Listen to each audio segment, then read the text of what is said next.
环球大战线深入世界最前线，全球各地的观众朋友，大家好，我是叶思敏。先欢迎我们的来宾，台大哲学系教授苑举正苑老师。思敏好，各位观众朋友，大家好。前成功级舰长黄镇辉舰长。主持人、各位观众，大家好。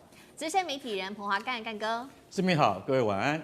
好，观众朋友，今天的节目我们会特别来关心，讲了很久 AI 在美国是否会泡沫化，这一回真的好像从股市的反应，好像已经正式引爆了。等一下会来做解读，怎么一回事？因为美股现在血崩哦，整个华尔街陷入在恐慌情绪当中，也影响到了亚洲股市。等一下一起来做关心。另外，美国的政府关门已经进入到史上最长的天期了，包括现在美国的房市也暴雷，美国陷入在经济核冬天。今天我们也一起来关心，包括了川普的民调正式的崩盘。好，今天的火线话题3个会请来宾来帮我们做解答的。美股 AI 遭到血洗，费半崩盘，亚洲股市现在也在大逃杀，包括了日本跟韩国股市，我们都可以看出出现了史诗级的一个暴杀，就是发生在昨天晚上崩跌哦。矽谷梦变成噩梦吗 ？AI 泡沫，我们今天会来讨论是否已经正式的引爆了。第二件事情，美国政府创了全天期的最长纪录，现在房市也冻结，中产阶级不只是这些低收入户，中产阶级的经济状况也面临崩盘，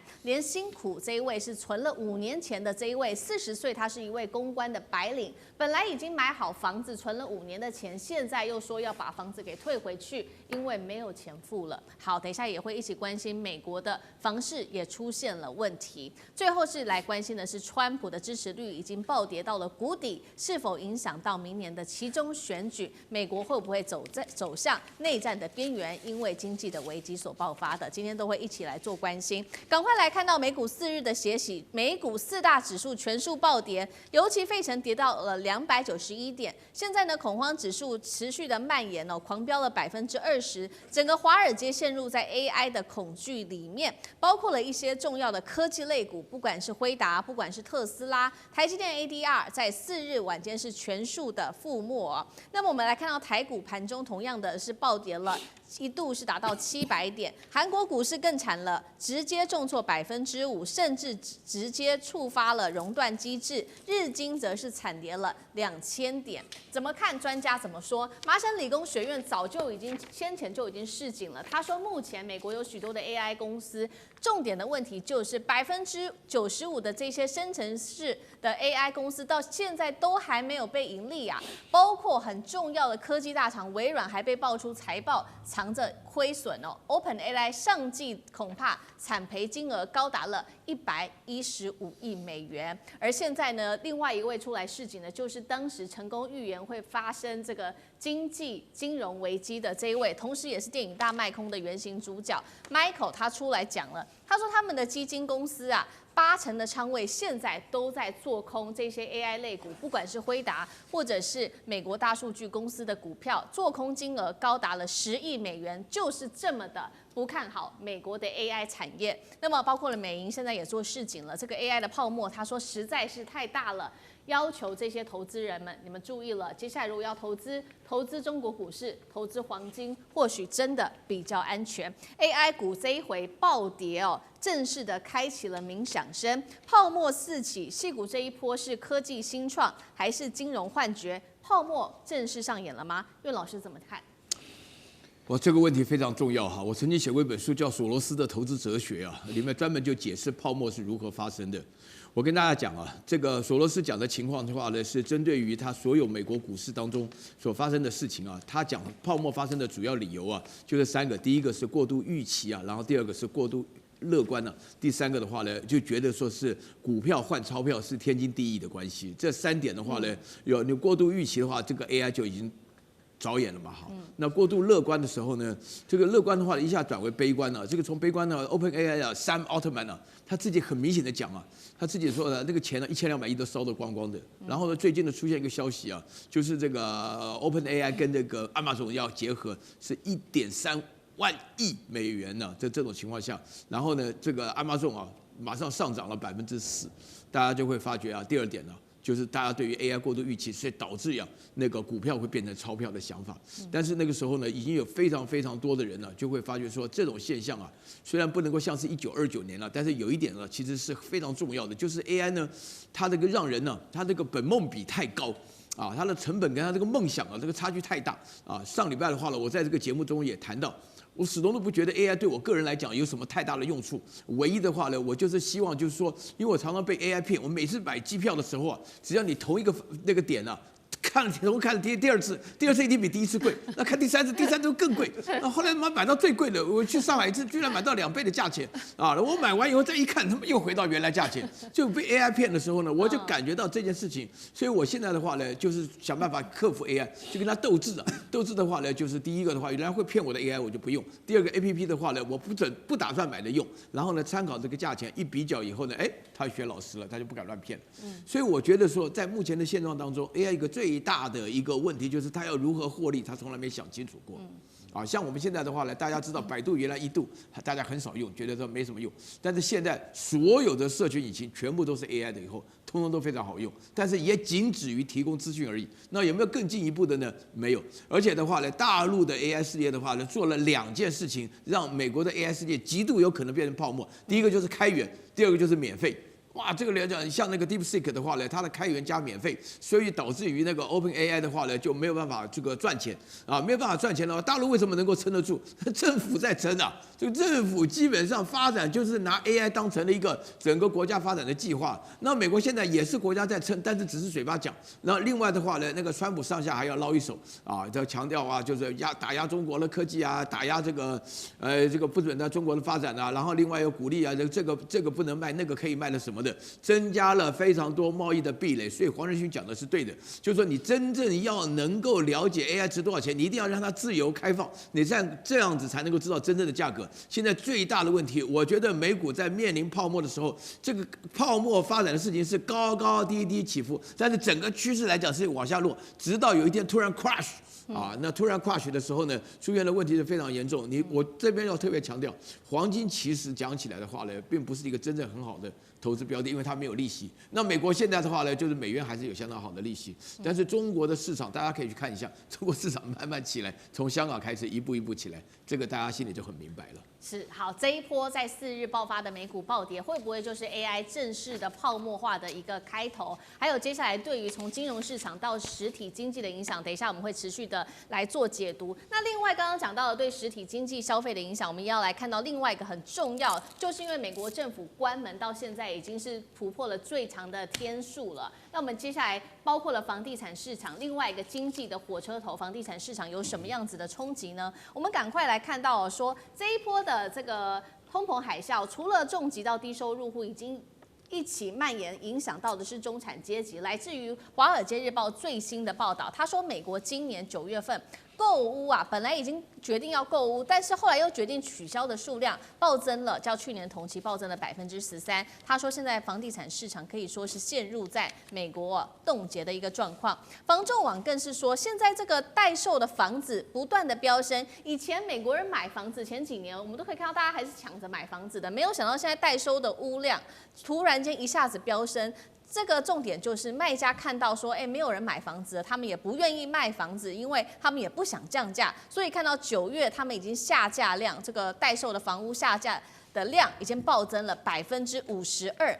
这一位是真实的惨烈的故事哦，她是一位美国40岁的女公关，原本她有非常好的工作，那么不断的存钱，存了5年的时间，她打算在田纳西这边买房，没有想到在过户前哦，却因为美国的经济问题不好，导致她就被裁员了。裁员之后，她就没有钱可以持续的来付房贷，于是她决定退房哦。他类诉说自己努力5年，在这一夜之间，突然间努力全部归零了。好，我们看到那政府关门的损失到底有多大？每日损失现在是150亿美元，来自于财长贝森特的说法。他认为美国的房市可能已经陷入衰退了，主要就是因为联准会到现在还是不愿意大幅的降息呀。我们来看到 CNN 最新的民调，川普支持率跌到了37%，负评现在高达63%。主要原因就是什么？就是我们谈了非常久的60%民众抱怨说，美国的经济变烂了啊，都是川普你搞出来的。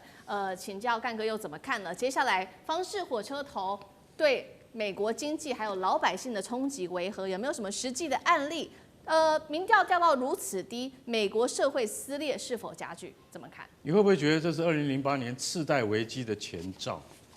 那种感觉，好，我先跟各位讲，我就是2008年次贷危机的受害者，不过我跑得快，改天有空再跟大家讲那个故事啊，我跑得快。但是今天我可以告诉各位，现在这个女公关她在田纳西买房子，她因为被裁员，为什么被裁员？因为联邦政府没钱了，所以联邦政府现在 shut down， 它不运作。它在不运作的情况底下，你觉得你下个月还有这个收入吗？你能够缴得起房贷吗？所谓次贷危机是什么意思？就是银行把这些不良的贷款的这些房子，把它包装以后，再分割，再卖出去。你知道美国华尔街他们多会包装这样的东西吗？明明是不良的债券，不良的那个债务，它可以把它分包。有时候我跟你讲，它可以包成 A、B、C、D 各种等级，它可以不断的分包出去。所以就像刚刚我们有讲到那个谁，我们有讲麦可贝瑞，麦可贝瑞就是当年2008年的时候，他就看出，当时美国的房地产飙升之热到他说这不可能，我就是所有人都说，像现在大家说 AI 好 ，AI 妙 ，AI 很棒，他那时候就说，就像当年美国的房地产。在往上飙的时候，他一个人站出来，他说不可能。我跟你讲，我就跟你们对坐，我跟政府对坐，我做空。结果是什么？对，结果他赢了。对，结果他赚了多少钱？我可以现在告诉各位，他赚了19亿美金。在当年没有一个人赚钱，只有他赚钱。为什么？他做空嘛。他做空嘛。他现在看到美国政府这样子，麦克贝瑞他已经开始做空了。他做空10亿美金。他说：“我看着 AI 倒，他竟然有这么大的那个决心跟意志，就代表说他现在也看着美国的房地产会不会走回2008年那个老路？为什么？因为川普他现在这个政策就是没有等到黄河啊，没有看到黄河啊，他眼泪不会掉下来，他一定要看到黄河，他心才会死啊。走到黄河面前，知道说自己要跌进去了啊，不行，要赶快想办法拉回来。”不要等一下，我跳进黄河，我再也爬不起来了。可是这个不叫背水一战，韩信到了黄河，到了淮河前面看，我跟你讲啊，你不回头打的话，你就是跳到河里面，那2个都死，你要选哪一个？当然拼了嘛。现在的情况就是说，我跟你讲，现在一般的老百姓没得拼了，对不对？你一个好好的一个女公关，她的年收入大概可以到达的这个大概将近是50万多的美金，结果他现在干嘛？他说这房子我不能买了，为什么？这房子我买了以后我付不起了。这就是什么？这就是整个美国的产业跟社会现在到了不平衡的。我再讲一下 AI， 就是 AI 就是一个什么 ？AI 就是一个你完全不知道，不确定性远远大于那个可获利性。就是说它的不确定性，95%的企业投进了 AI。但专家讲了一句很好的话，他说什么呢？他说，当专家跟散户都搞不清楚 AI 的未来的时候，你就晓得这一件事情有多可怕。对，因为两边都不知道说将来到底会是怎么样啊。他说，一般我们讲风险指数啊，从0到8，AI 已经到了8了，已经到了7.9，快到8了，代表什么？代表连专家都不知道 AI 将来会怎么样。所以我们就知道说，像这样子的市场的情况，真的不看好。然后美国房市是这样子，我深深觉得大家不要以为不会发生。当次贷危机再次发生的时候，你可能会第2天早上醒来还没事，到了下午它就发生了。为什么？次贷危机就这样发生的，因为大家都蒙在鼓里。等到它一爆发的时候，我跟你讲，那个像海啸一样，所以才会叫做金融海啸。我觉得美国现在所面临的情况，随时都会爆发第2次的金融海啸。好，那我们现在看到包括几个重要事情 ：AI 泡沫、房市衰退，加上政府关门，美国的经济前景到底接下来怎么走？AI 真的泡沫了吗？舰长又怎么看？我首先要说，刚刚这个主持人说了好几个东西了，这个好比说政府关门啦、AI 泡沫啦、什么房贷啦什么的这些东西，这里面有一个就是政府关门其实跟这些都没关，政府关门跟经济没有关系，政府关门它就是一个拨款法案。政党恶斗，就是不让他过。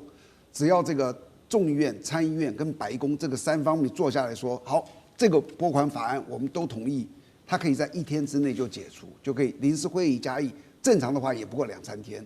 所以那个跟经济的影响不大，真正影响经济的是通膨。所以你就发现联准会一直在意的就是通膨多少，通膨多少。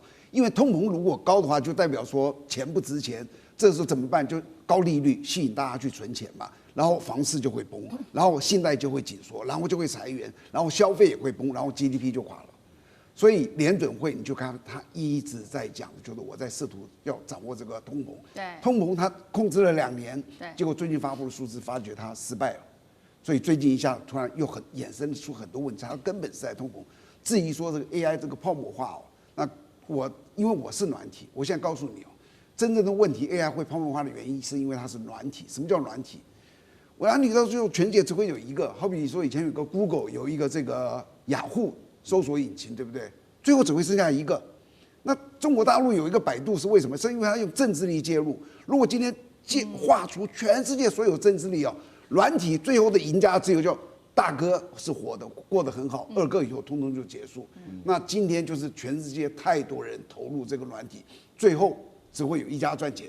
中国大陆现在有9家大公司在做这个大模型的软体最后只会有一家，所以他应该要学习川普。川普在做一个国家队，星际之门，一个国家只能搞一个，9个公司投入。你想他们买了多少晶片，花了多少人，最后只会有一家存活，其余8家都会在这个环境之下被淘汰，因为软体是通的。怎么会说我一个软体，你一个软体，我们用不一样？那个电脑一连路是通通只有一样的。好，谢谢舰长。那我们休息一下，马上回来。地缘政治、美中之争、战略价值、强权崛起、小国生存。现在与未来，洞悉事件走向，掌握世界脉动，全球观点尽在环球大战线。好，接下来我们要来关心到的安氏之乱到现在还在烧，但是最新消息，荷兰认输了吗？今天我们要来关心的是文泰现在重掌他的管理阶层包括执行长已经回复到他的位置上面。欧洲车厂这个时候表忠求中国豁免，是否让荷兰压力太大，所以求饶了呢？今天一起来做关心几个火线话题，今天会请来宾来帮我们做解答。第一个，荷兰是否真的已经低头了？被自己强夺接管的公司，如今又要亲手奉还给中国，从强硬封锁到签下了这个协调的纪要，荷兰这一路是承担了安氏之乱。承认了安氏之乱，它全面败北吗？第二件事情是，真的是这样子吗？因为我们看到安氏目前在人事上面是已经解决了，但是在股权上面的问题还没有被解决。中国夺回了管理权，只是第一回合，真正的角力之后会不会是在股权，也就是会在董事会还有资本战场上才要正式的厮杀开打呢？这是第二个问题，今天会来做关注。最后我们来关心，确实现在欧洲车厂可急了，因为没有晶片嘛，不管是德国的车厂，这一些车厂已经向中国正式的递出了申请。欧洲的汽车命脉已经被中国晶片紧掐住了吗？今天就这些议题，我们都会一起的来做关注。好，大家记得吗？当时荷兰政府很粗暴的接管了安氏半导体，让这一场中欧之间的晶片战开打，但是现在出现了戏剧性的反转，中国不是只拿回了它的主导权，现在包括了它的核心的资产授权跟人事也都全面回归到中方手上了。我们要来看到的是中欧最新签署的，也就是中国跟荷兰签署的这个叫做稀土半导体供应链临时的协调纪要，荷兰在多方面做出了让步，哪几个呢？我们来看到荷兰它放弃了联合管理层改组方案，简单来说啦，就是同意解除对于中方高层的人事限制。所以呢，接下来执行长张学正将会确定在11月7号原本被解职，现在确定了这一位中国的执行长张学正先生，他就会正式的复职了。11月3号的时候，荷兰总部的资产也会授权将可以被解冻。那么欧盟也承诺了，约束成员国不再重蹈覆辙了，类似针对性的投资都不可以再做了。中国也同意会来做分阶段解冻它的产能，安氏的东莞工厂会来恢复产能，释放出流程。好，节目一开始来请教苑老师怎么看呢？荷兰可以说是全面认输吗？退回了管理权，并且签下了这样的协议，怎么看？荷兰认输，但不是全面。我跟你讲哈，因为我对于荷兰这些欧洲人太了解了。要他们全面认输，认输给中国，认输给美国，他们是全面认输啊。但是认输给中国的话呢，那需要一段时间了。唐朝很盛大的时候呢，发生了安史之乱。这个安史之乱呢，也很像是就是说什么呢？大陆要借着安史之乱的话呢，要好好收拾一下这个欧洲人的骄傲。莫名其妙的自大，以及的话呢，对中国予取予求啊。前一阵子的话呢，那个德国的外交部长也是莫名其妙的搞那个麦克风外交啊，就讲我要来中国之前的话，你们对台湾绝对不可以武力。一讲话你不用来，你滚你们啊，差点就骂起来了啊。这个就是大陆态度，要借着安史之乱来一场这个安史之乱，就是说你发觉欧洲本身在中国人地位就完全垮下，这是个重点啊。你这边讲到几个重点的话呢，我觉得有3个重点是非常重要的。第一个的话呢，原来在大陆就是说是文泰在并购荷兰安氏的时候就是大陆会觉得说你的总部设在荷兰，听起来比较有面子一点没有把它直接买断。这个是一个后来引发，就是荷兰本身根本就没有能力，就是一个穷大户。原来的话呢，这个好像女儿都已经嫁过去了，但是名字还是留在家里住，他突然就不让你回家看亲了那这个就不行了这个就不行。大陆这是第一个重点。然后第二个重点的话呢，就是荷兰本身来讲就要把那个张学正因为他是在荷兰总部里面安氏做 CEO 的，就张学正 CEO 把他换掉换掉其实具有形式的意义，就是说欧洲人看中国人不顺眼，你知道吗？他们种族歧视，这心理非常严重的嘛荷兰人的话呢，就特别长得特别又高又瘦，那鼻子又尖的那种所以说呢就把张学正换掉。然后第三件事情就是荷兰到现在大陆讲说东莞的封装厂就不出货的时候，他马上也讲说寄出来芯片不给你，不给你封装什么的，那态度很强硬。但是呢，现在里面得到一个非常重要的关键大家都了解说，第一个，你这个东莞里面这个800亿片应该800亿片的芯片不出口，整个世界尤其是德国的汽车要停顿。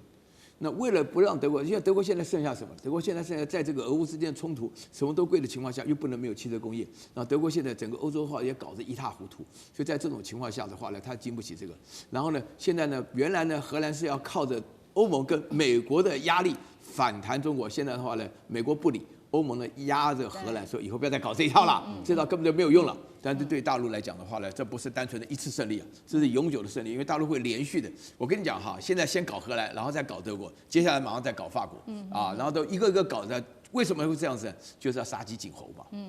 你不要学着美国那一套什么穿透法案，没这回事。好，确实，我们现在看到这个中荷之间表面上和解，但是其实眼前还有更大的问题。等一下带观众朋友来看到，就是是在股权上面，接下来会怎么做分配？等一下请干哥来带我们看。好，我们现在看到中荷之间还是持续的互呛。荷兰呛什么呢？呛中国说你出口管制拖垮了整个全球的供应链，还无法保证你的东莞厂何时可以恢复出货，更无法确保你出货产品的品质。中国则是反呛荷兰说，不顾中方提出的合理诉求，你才是造成全球供应链混乱的来源呐。那刚刚讲了嘛，这一场战场其实现在的关系点其实是在股权上面因为刚刚说了，中欧签下的这个协议里面并没有谈到股权问题，所以接下来会不会延伸到资本层面的资本战？干哥怎么看？对，这个问题很严重，但是我们现在还是要回到问题的源头好了，就说，大家觉得说安氏是一个完全100%由中方控股的，但是大家以为说一次就花大钱把它买下来，不是，花了3、4次啊。其实张学正他以前是做什么？他以前是做手机的，帮你想得到的三星什么很多公司他都帮他代工的。后来我跟你讲，一夜之间就发现说手机代工赚不到钱，从70%的毛利剩下3%，他在这种事情发生之前几年，他要知道我要转型什么？转型半导体，所以他要吃下安氏的时候，你知道他用什么贷款融资花了很多钱，想尽办法。听清楚，是张学正一个人用他自己的信用去贷下来，当时收购了这个安氏。安氏的前身是谁？大家都不知道。安氏的前身是飞利浦，它是飞利浦旗下的公司。那飞利浦也不要半导体了，为什么？飞利浦他准备要做那个什么，就是医疗器材他觉得那个毛利比较高，所以他就把这个半导体部分让出来，要卖掉，成立一个公司叫恩智浦。那这样这个后来就被张学正买下来了。经过3、4次的并购，花了大概380亿的人民币，才把安氏买下来。到最后是100%持股。好，你刚才那个思敏你讲的对，你现在我们都谈了，好啦，这个你们对于这个张学正啊被拔掉啊，你们很有意见啊，你们中国这边不出货啊，那好了，我11月7号让他复职好了，然后呢，那个荷兰总部的资产授权啊，那会到11月13号解冻，恢复。我想请问一下，这是100%的私人的企业，你说要解冻它，你现在对于这个股权方面，荷兰你有什么意见？是不是？这件事情，我告诉你，在国际，今天如果在国际法庭去打官司的话，荷兰政府你会输哦，你会输哦，你现在，但是你可以，他们一定振振有词，他们说我们不相信张学正完全是个人投资，后面一定有政府的影子，拿出证据来，是不是？是这个谈判后面还有的谈呢，还要拖上很长一段时间。可是福斯公司已经讲了，福斯公司讲说什么？福斯汽车说，我的汽车，我跟你讲。我想请问你一下，我们这些逻辑晶片一个有时候只要几分钱呢，那个几分钱美金而已。你现在叫我突然换一个供应商，我去哪里换？我去哪里找？我已经在找了，可是我现在马上找到可以替代安适的公司，没有这么快。没错，对于这个晶片，他们现在的库存量还有26周，你知道，如果没有26周，我跟你讲，福斯一定倒，现在就倒给你看。为什么？因为它一定有这么长的存量，不然它每天要生产几千辆汽车，它怎么顶得住？现在根本心脏一直在跳，为什么？26周好像很久，马上就到了，到了安适还是不多管厂还是不出货的话，会倒的，不是只有福斯会倒而已 ，BMW、宾士都跟着一样啊。对，所以这个都是一个很大的问题。我觉得在股权这个问题上面，我觉得荷兰政府脑筋还是没有搞清楚。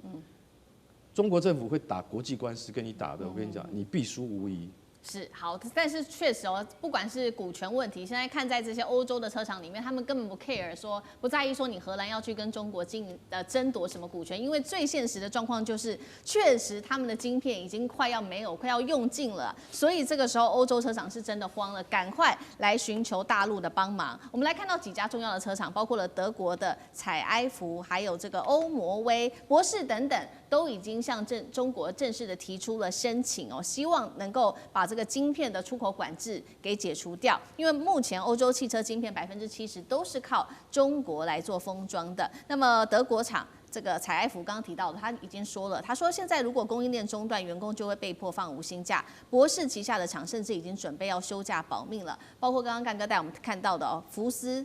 这个晶片只能再供应26周。这一次还有一件事情值得关注的事情是，安适之所以之所以会有这个重要的导火线，现在传出来，其实是因为3名外籍高层引起的，才会导致当时的安适执行长张学正被迫下台。这3位包括了内部的这个法务官、还有财务官跟营运官等等，会不会张学正这一次复职之后就把这3个作乱的外籍高层给彻底拔除掉？这是第一个问题，请教舰长。第二个有关于晶片，中国可以说掐住欧洲车厂的晶片命脉了吗？首先，刚刚说那个张学正会不会这个复仇啊？会。我在商场还真的待过。你知道这个商场最恨的就是背叛。你是我的员工，你居然背叛我的老板，那是不可原谅的。所以张学正就是叫做现在是王子复仇记或者王者归来。按照商场的规则，一定叫他走路。那如果说为了一个大局，有时候因为有一些大局，说我暂时我觉得容忍，我会让你待一段时间。但是只要他认为他能够施展他的整顿的时候，他一定会叫他们走。这商场你完全不要怀疑，是每一个大老板都不会容许这些的。然后第二个我要说他这个股权的经营哦，其实这个文泰是2006年就成立了文泰科技，2017年安适成立，2018年就被文泰买过了，就是买他第一次就花了36亿美元买了他76%的股权。大家可能不知道这个股权代表什么意思哦。整个公司的治理权，如果你们知道你们的公司治理权有一个老板他占据了你们寰宇51%的股权哦，在商界这个人叫做大老板。这个大老板可以决定谁是总经理就是谁是总经理，他多少钱就是多少钱。股东会是你以为股东能够反对啊？股东就是在比那个股权而已，你知道？那你就知道这个文泰其实是完全掌握了这个安适。这个在商场就是这样。你现在他没有跟任何人去商量哦。荷兰这次没有跟这个欧洲的伙伴啊，而且他采取的方法是一个非常粗暴，所有人都知道说，人家就是涨了这么多股权，你怎么能这个样子呢？他不跟任何人讲，他就直接这样去做了。那他从来没想过，我不要讲别的，美国以倾国之力去打中国都打不过，你如何荷兰敢跟他这样子对抗呢？你不可能赢的。所以这个完毕之后，每一个人都在怪这个荷兰，你怎么可以这个样这么粗暴？你有没有跟我们讲过？我们在欧洲是，我们这个北约是一起的，你这样子一弄，搞得大家都活不下去了，对不对？所以最后他是这个叫做里外不是人，这是荷兰政府的，他现在应该也认清了，就是你要想清楚，做任何事情你要站得住脚。商场经营就是讲股权，你不能够这样子去这样的蛮力靠国力来这样子去抢夺一个公司。好，谢谢舰长。那我们休息一下，马上回来。地缘政治、美中之争、战略价值、强权崛起、小国生存，现在与未来洞悉事件走向，掌握世界脉动，全球观点尽在环球大战线。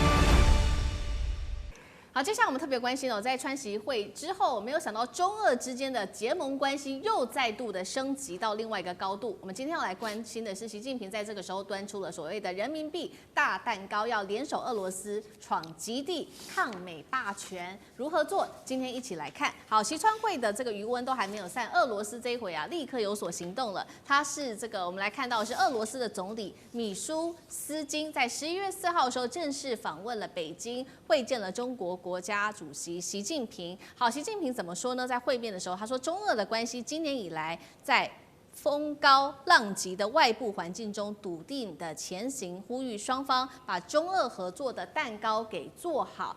被解读是不是美国越封锁，中俄之间合作就要变得更深呢？因为我们来看到最新中俄之间已经签署了一些比较具体的合作。这一次具体的合作不是只是在包括的能源或者是粮食，而是更高的层级、更高的等级的层面，包括已经扩及到金融制度，还有极地领域两项一起来看。包括了说，俄国将会利用国内2所航运专业大学来按国际标准为中国培育它的极地水域的专家。第二个事情就是稳步的推动中俄之间在银行领域和资本市场之间的合作，包括要扩大人民币的交易。好，节目一开始来请教苑老师怎么看了川习会之后，中俄的合作反而是加得更深了，尤其是中俄之间的资本，接下来如何做好人民币国际化跟本币交易结算，那么去美元化。第二件事情是俄罗斯现在帮中国训练所谓的极地水域专家，是要对抗美国在此的霸权吗？苑老师怎么看？我觉得真的是天佑中华啊！我跟你讲，以前我在欧洲住的时候俄罗斯人是看不太起中国人的，俄罗斯人倒是很羡慕欧洲人这我说句良心话大家也会觉得说是好像俄罗斯哪有资格看不起中国人？那个时候确实是如此因为他们长得跟瑞典人、挪威人都一模一样嘛这个大家都看到这个样子的话呢，就会觉得说好像低人一头，但现在不一样，现在俄罗斯是看着中国。我跟你讲，这个俄罗斯到什么程度就是首先见到李强的时候，他们的这个米舒斯基他到了杭州见到李强的时候就尽说好话，然后当然又到了北京，能够见到这个我们习近平主席了。他们谈论的事情当中，你刚刚讲到北极极地的时候，那个很明显，除了军事上的用途的话呢，大家讲全球暖化当中，极地的这条航道确实是对大陆解掉了燃眉之急，因为你的中欧班列的话，里面经过那些地方他妈都不稳定你知道吗？那些国家都很乱，但是你极地这边的话呢，就是中俄两国的嘛，对不对？就这样。然后另外呢，我讲的本币交易的话呢，更不要讲，俄罗斯需要因为大陆现在的话呢，一方面的话呢，在香港这边发行了以美元作为国债、主权债，用美元来发行，强调信用。我们发行的美元债比你们美国发行的美元债信用还好，殖利率更低。这个就说明的现象，俄罗斯看了非常羡慕。我跟你讲他们这边所谈论到的能源不要讲嘛，油气对不对？军事上的合作要包含了要登陆月球需要俄罗斯的科技这个都很大方。那发动机更不要讲，签证免签就你想想看，你能够到俄国去免签俄国的2200多万平方公里，你这整个北半球有一半以上在俄国你们去那边打熊打狼什么都随便你，对不对？然后经济的问题、开发的问题、食品的问题，你在大陆到任何地方都有俄罗斯的店在那卖大列巴。俄罗斯的香肠这个俄罗斯的啤酒vodka 什么的都有我跟你讲，而且最重要的是，他们总理跟总理的约会的定期见面，定期啊，这个很难得的，国家好到这种地步。另外，我觉得最重要的一件事情啊，对，以前我们山东人都是闯关东，对不对？对，现在即将要闯远东啊，整个西伯利亚的开发可能有670万平方公里都要交给中国人来开发。你觉得这不是一个很大的消息吗？为什么俄罗斯愿意做这么大的让步？我告诉你，只有一个理由，就是因为俄罗斯实在没办法了。要人没人，要钱没钱，只好靠中国。是好，所以我们看到现在中俄之间加强合作，不仅仅是在整个经济上面，还有在军事、地缘政治上面哦。看在眼里的是这个川普，他这一回可急了，所以呢，他其实在这一次习川会进行之前，他就已经秘密的指示美国自己境内的这个战争部说，立刻展开核试的测试。好，这个时候我们来比拼这个军事了。川普呢亲自说明说，俄罗斯啊，他在试验，中国也在试验核试，只是他们没有公开而已。他们在极深的地下试验，你只会感觉到轻微的震荡。他说：“我不想成为唯一一个，也就是美国没有做测试的国家。”针对此，中俄双方都说并没有这样的事情哦。但是呢，克里姆林宫更是宣称说，还在等川普做一个解释，为什么这样污蔑他们？干哥怎么看？川普指控中俄进行的秘密地下核试的这个测试，到底真实性有多高？那如果真的做的话，这个特性是什么？能够被侦查到吗？我觉得川普还是这样，先讲先赢啊。但是现在讲到科学，就要有科学的证据。你知道为什么吗？因为地下核子试爆，美国从1949年就能够掌握了，也就是说什么，用空气里面的微悬浮粒子来侦测。所以你知道美国为什么在全世界它都有很多奇奇怪怪的飞机啊？我讲一种叫 WC-130 Weather。看起来什么气象调查专业飞机啊？不是，那是中情局在管的，那是专门在掌控全世界有任何国家进行非法啊，在他们眼里都是非法或是反常的一些行动的时候 ，WC-130就出动了啊。为什么？因为这种飞机就是专门在侦测空气中的悬浮微粒。然后呢，以什么为单位？大家都很熟悉的名称，那个单位叫毫西弗。超过多少毫西弗，代表这里有不寻常的核子辐射。就像车诺比那个辐射事件发生的时候，它的毫西弗是高到平常背景值的1000倍啊，你就知道这出问题了。那1949年，俄罗斯第一次核子试爆，地下核子就被像这样子的飞机查出来了。所以。川普，你认为别人也在做核子试爆，美国不能没有，中国、俄罗斯都在做，但是因为现在大家都因为禁止核子扩散条约在1996年签署之后，那大家都会遵守，就是不会在地表上进行，都会在地下进行。可是，在地下进行，其实也是可以掌握得到那个数据的。而且，美国自己本身，他们在这个核试的时候，就是在1990年以前，他核试的时候，他会安装诊断电缆，所以有各种各样的方法，你可以测出对方有没有在进行不寻常、大规模的核子试爆。所以，川普现在叫战争部搞这个说，我们也要试爆。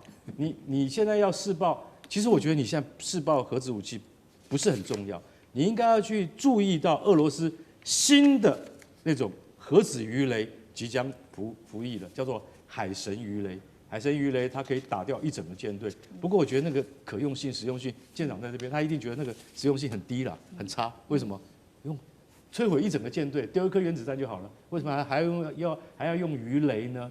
所以川普，你可能要马上得到什么？得到就是观众的掌声、民众的掌声，但是你对于这些真正属于科学范畴的部分的话，你应该要先提出数据来。让大家能够信服，也能够让普丁跟习近平信服，说：“哎呦，真的，我们做坏事被你抓到了。”因为他们两个都说：“我们哪有？我们根本没有进行核子试爆。”然后川普，你竟然叫战争部做这种事情，无非是在你个人的声望加分而已。但是我觉得那个都只能够骗3岁的小孩子。是好，一边川普还有美国担心整个中俄在军事上面的崛起，但是另外一边委内瑞拉则是看好中俄在军事上面的崛起，或许可以帮助到他们。尤其现在美国不是要这个针对于一直提出说要针对委内瑞拉开打战争吗？所以在这个时候的关键点，来自于华盛顿邮报的披露，他说委内瑞拉的总统马杜罗已经亲笔致信给不管是普丁或者是习近平，希望能够扩大彼此之间的合作。首先，我们看到他求这个普丁来帮忙什么？他第一个，他希望帮忙修复从俄国采购的数架苏凯的战机，另外还计划采购14套俄制的防空飞弹系统跟后勤支援。刚刚讲的嘛，他也求中国的帮忙，那么写信给习近平，寻求扩大彼此在军事上面的合作，提供雷达侦测系统。有了雷达跟飞弹系统，来自于中俄就能够救委内瑞拉吗？中俄接下来有可能在南美这边跟美军正式交锋吗？舰长有怎么看？首先啊，这个委内瑞拉是南美最靠头上那个，它隔了一个古巴，对面就是那个美国的那个叫那个最南的那个州，就是他们很近的。以这个距离来讲哦，俄罗斯在很远，中国也在很远，这就是远水救不了近火，你要想帮他是很难的。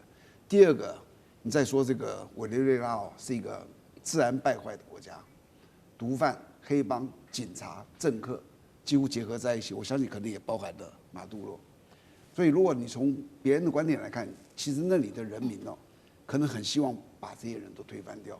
他们是全世界这个藏油量最高的一个国家，可是整个国家治理成这个样子，所以你说他希望别人去帮他，别人会不会去帮他？尤其北京的立场，对，你知道他怎么样的时候，你就会觉得，想要叫什么这个俄国或是中国的武器在南美那里去跟美国对战，我觉得几率不大。而且美国现在是大兵云集，摆在他这个门口。那最近其实我一直在观察，我觉得川普现在只是怕说我这样打过去以后，世界会怎么说我？而且川普这个人不太，就是说真的去发动一个战争，他可能想用兵就是威胁他这样去。但是我认为，真的在短时间之内，他是有可能去，美军有可能打到这个委内瑞拉。我有5个原因，第一个就是哦，它的藏油量太高了，它是全世界第一。第二个，沙烏地阿拉伯只有它的88%。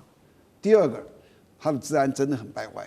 我这样讲，人民忘志，人民可能很希望他们推翻掉，可能他们还希望美国去管理这个国家，因为他们真的是人民真的生活只是非常之惨。第三个就是它的距离，它就是隔了佛罗里达就跟着在那，所以它就距离那么近。我把这里拿下来，美国的公司来开发这里的油，就这样就运过来了，不像别的地方可能还要非常远。第四个，它有充分的理由，什么理由？你们贩毒啊，你们是毒品转运站啊，你们害了我们多少美国人啊？还有第5个啊，就是因为要打击他们的毒品啊、黑帮啊这些毒贩 ，CIA 长期在委内瑞拉有布线，所以他们是有很多的，所以他会了解那里的军事状况是什么样子。现在大兵摆在这里，否则这么弱的国家摆那么多军队做什么？对，那不单是恐吓而已，恐吓你拉掉一半就很恐怖了，摆这么多，我是觉得他真的要，因为那里有一个川普非常觊觎的一个石油，那个石油量实在太大了。好，谢谢舰长。那我们休息一下，马上回来。地缘政治、美中之争、战略价值、强权崛起、小国生存。现在与未来洞悉事件走向，掌握世界脉动，全球观点尽在环球大战线。好，接下来我们要来谈谈哦。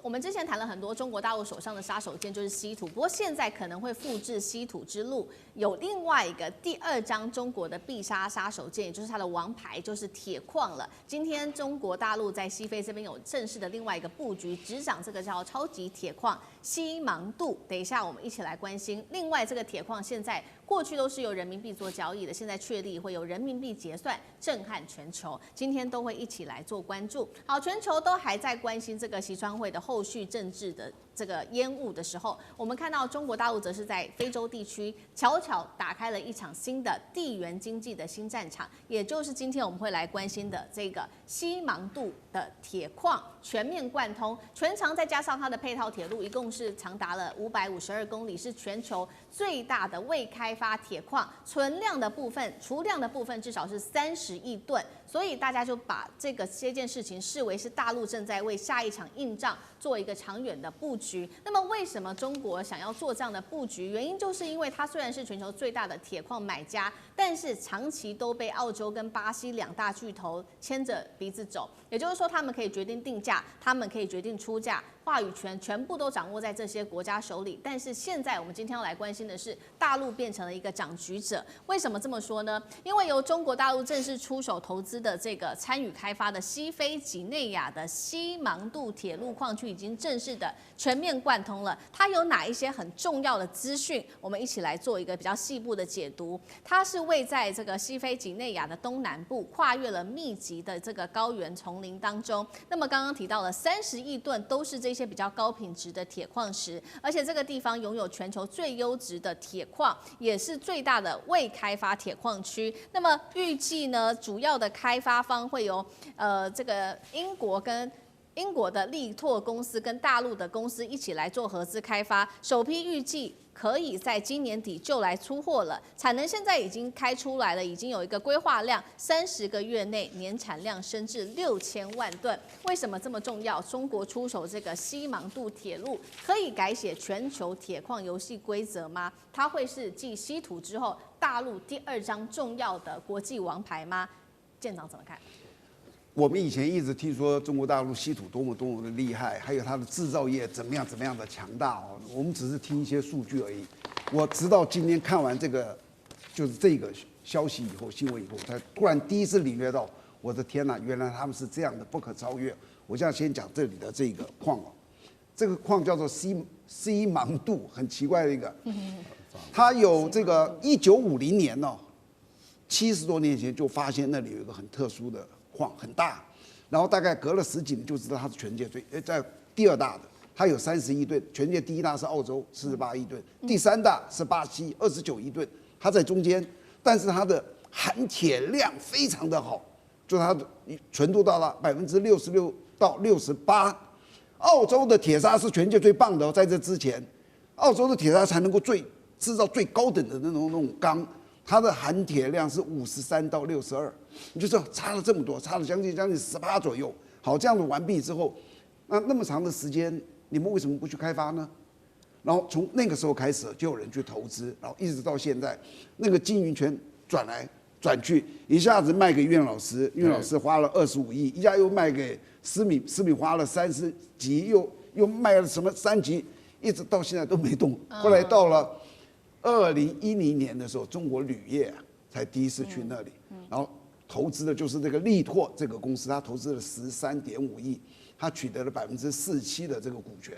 然后完毕之后呢，他们就开始中国铝业中铝，我们叫中铝跟力拓一起在中国，你也要政府同意啊。然后在这里那个新几内亚政府要同意，他们这样隆到了2024年哦，把所有的前置作业做完了。